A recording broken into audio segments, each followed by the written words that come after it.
कोल्हापुर और भीड़ के बाद अब महाराष्ट्र के जलगांव में भी तनाव पैदा हो गया है। वहां के अमलनेर कस्बे में दो गुटों के बीच पथराव हुआ है और इस दौरान धार्मिक स्थलों पर भी हमले हुए, जिसके बाद वहां कर्फ्यू लगा दिया गया। पत्थरबाजी मामले में अब तक 31 लोगों को गिरफ्तार किया जा चुका है और पुलिस ने 60 से ज्यादा लोगों को हिरासत में लिया है, जबकि 100 से ज्यादा लोगों के खिलाफ पुलिस ने FIR भी दर्ज की है।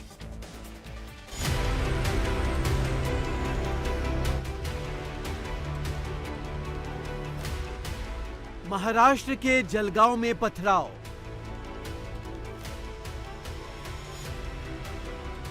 मामूली बात पर भिड़े दो गुट।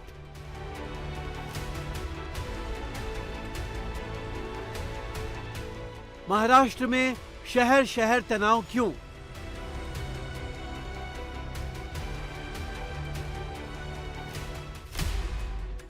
महाराष्ट्र में एक के बाद एक हिंसा के मामले सामने आ रहे हैं।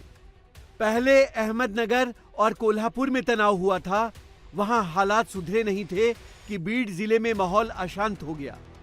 वहीं अब बीती रात जलगांव के अमलनेर में दो समुदाय आपस में भिड़ गए। जलगांव के अमलनेर इलाके में मामूली बात को लेकर 2 से 3 युवकों के बीच कहासुनी हुई थी, जो पहले हाथापाई में बदल गई और विवाद इतना बढ़ गया कि दो गुटों के लोग आमने सामने आ गए और पथराव शुरू हो गया। इस दौरान दोनों समुदायों के धार्मिक स्थल को भी निशाना बनाया गया। पत्थरबाजी की घटना में कुछ गाड़ियां क्षतिग्रस्त हो गईं और पुलिसकर्मियों समेत कई लोग घायल हो गए। एक असिस्टेंट पुलिस इंस्पेक्टर पर तलवार से हमला किया गया, लेकिन वो बाल बाल बच गए। अमलनेर शहर में जिंगर गली करके जो मोहल्ला है, उधर कुछ किरकोल झगड़े की वजह से दो गट के बीच में दगड़फेक हुआ था। उधर इमीडिएटली पुलिस फोर्स पहुंच गए और सर्व वरिष्ठ अधिकारी उधर पहुंच के दोनों बाजू का जो लोग दगड़फेक कर रहे थे उनको तितर बितर किया गया है और जो समूह कंटक लोग ये काम कर रहे थे उनको ताबे में लिए हैं।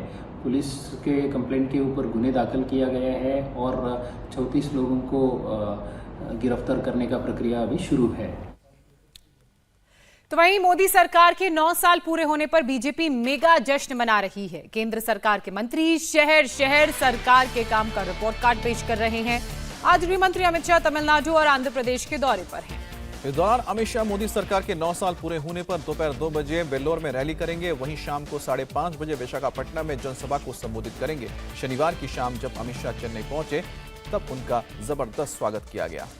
एयरपोर्ट के बाहर जब उनका काफिला आ रहा था, हालांकि तभी अचानक स्ट्रीट लाइट चली गई, लेकिन एयरपोर्ट के बाहर अमित शाह के इंतजार में खड़े लोगों का जोश हाई रहा। गरीब कल्याण के लिए समर्पित रहे।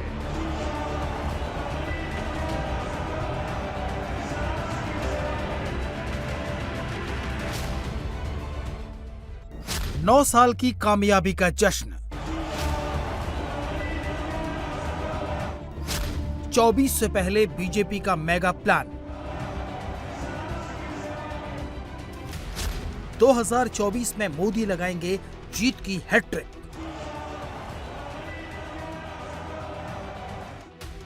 मोदी सरकार के 9 साल पूरे होने का जश्न बीजेपी मना रही है।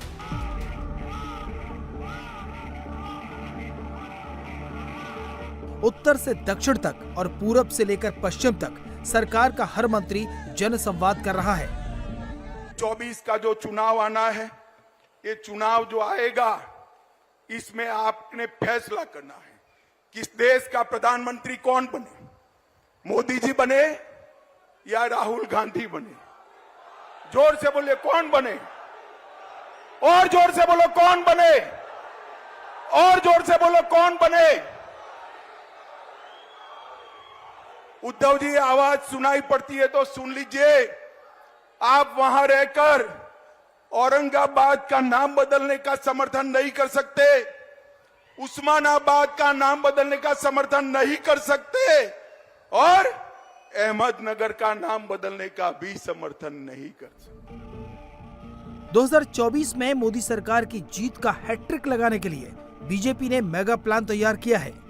शहर शहर सांसद मंत्री 9 साल के काम का रिपोर्ट कार्ड पेश कर रहे हैं।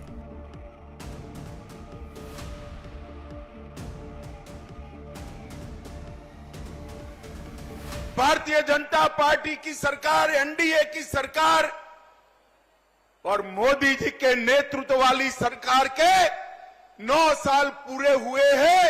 जनता ने मन खोलकर मोदी जी को वोट देने का काम किया, मन खोलकर यहां से खासदार भेजे और इसी का परिणाम था कि मोदी जी 2/3 बहुमत के साथ, पूर्ण बहुमत के साथ सरकार बनाए और 9 साल तक देश पर विकास क्या होता है इसका परिचय कराया।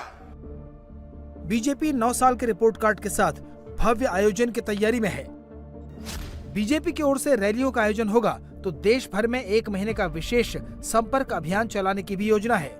इस दौरान जिला, मंडल, शक्ति केंद्र और बूथ स्तर पर विशेष कार्यक्रम आयोजित किए जाएंगे। इस अभियान का उद्देश्य मोदी सरकार की नीतियों और उपलब्धियों को जनता के बीच लेकर जाना है। इस दौरान देश भर में पार्टी के वरिष्ठ नेता कुल 51 रैलियां करेंगे। देश के 396 लोकसभा क्षेत्रों में जनसभा का आयोजन होगा। 2024 में बीजेपी का प्लान एक बार फिर ऐतिहासिक जीत का है। पार्टी 2014 और 2019 के रिकॉर्ड को तोड़ना चाहती है। बीजेपी की इस प्लानिंग से विपक्ष में भूचाल आ गया है। आज अमित शाह तमिलनाडु के वेल्लोर में बड़ी रैली करने जा रहे हैं, लेकिन शनिवार को जैसे ही अमित शाह का काफिला वीआईपी गेट से बाहर निकला तो चेन्नई एयरपोर्ट के पास की स्ट्रीट लाइटें अचानक बंद हो गईं। बावजूद इसके बीजेपी कार्यकर्ताओं का जोश हाई दिखा। लोगों ने पीएम मोदी और अमित शाह के समर्थन में जमकर नारेबाजी की। अमित शाह की रैली से पहले राज्य की डीएमके सरकार केंद्र पर हमलावर है। Chief minister MK. स्टालिन ने गृह मंत्री से पूछा है कि गृह मंत्री अमित शाह केंद्र सरकार द्वारा पिछले 9 वर्षों में तमिलनाडु के लिए लागू की गई विशेष योजनाओं की एक सूची जारी करें। क्या शाह के पास सूची देने की क्षमता है कि उन्होंने तमिलनाडु के लिए क्या किया? केंद्र में कांग्रेस के नेतृत्व वाली गठबंधन सरकार के दौरान तमिलनाडु में कई विशेष योजनाएं लाई गई। चेन्नई मेट्रो का पहला चरण लागू किया गया था, जबकि केंद्र सरकार के परियोजना खर्च का 11% राज्य में लाया गया था। इंडिया टीवी हर वक्त हर जगह डाउनलोड करने के लिए सर्च करें India TV news Google play store या ऐप स्टोर पर।